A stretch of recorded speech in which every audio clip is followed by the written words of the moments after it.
it doesn't actually matter if it was actually a shock collar. Kaya, please just fucking go.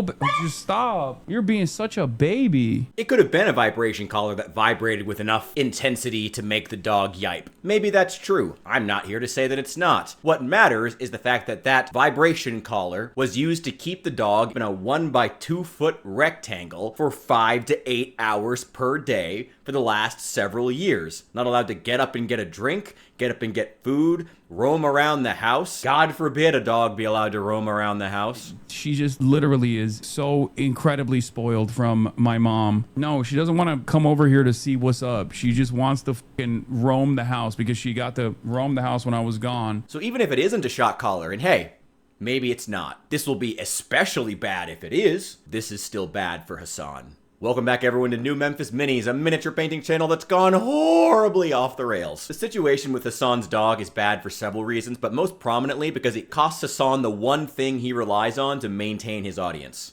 the moral high ground. I don't put a lot of stock into XQC's investigation into whether or not the dog was shocked. I don't put a lot of faith into internet sleuths digging up dirt on Hasan. We knew he was a bad person for a long time. Let's not pretend otherwise. But the way in which people are rethinking Hasan and his content and his personality in the wake of him being shown to use an animal as a prop, as something to get him more numbers, I think is digging into people's minds, into his viewers, and into his friends even, quite frankly. Or I guess more accurately, his orbiters. Hasan is a leftist. I'm not trying to put a label on him. In fact, I think that's a pretty uncontroversial take. And for a very long time, the American left has banked on the idea that the ideas which they push are pushed not because of some moral argument. In fact, the left is above needing to actually make arguments because they are simply correct. They are simply right, and anyone who disagrees with them is wrong. And you feel that in how they carry themselves,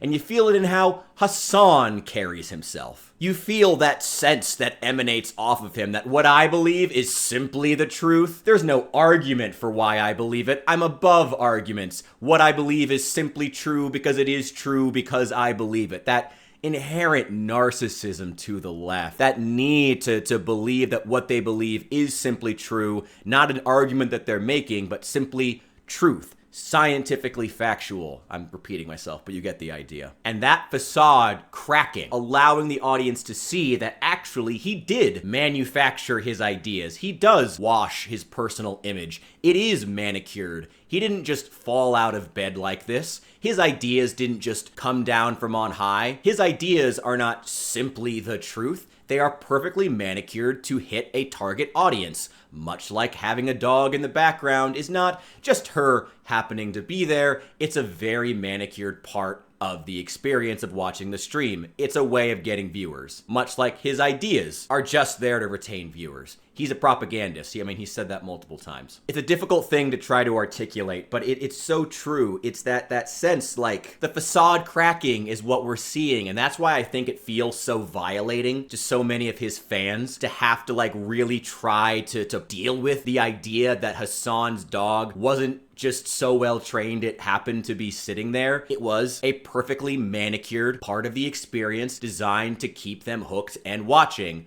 much like the actual propaganda that he spreads. And I'm not even judging him for being a propagandist here, but this is something the American left has struggled to come to terms with for a very long time. And it's not a comfortable transition, but it's a necessary one. This is the first step. I said in my Charlie Kirk video that one of the things that you're gonna have to watch out for if you're a leftist, hey, no judgment. If you wanna do that, if you believe that's right, go for it. But one of the things that's going to be most important to watch out for when dealing with other leftists is purity testing. Oh, you believe it could be a shock collar? Clearly you're an idiot. You must be right-wing or a radical Destiny fan. The line is continuing to move. If this is the full spectrum of left v right, then the line between them is like over here now. And now it's just slowly encroaching further because anyone who's not okay with animal abuse has further been shoved into being a right-winger. In an ideal world, a situation like this would allow for someone better than Hasan to rise on the left. Not a propagandist, someone who's young with fresh ideas and who truly does care. Someone who doesn't use victims of war crimes as simply a tool to maintain their audience. Daily updates on everything that's going wrong here. You know, that's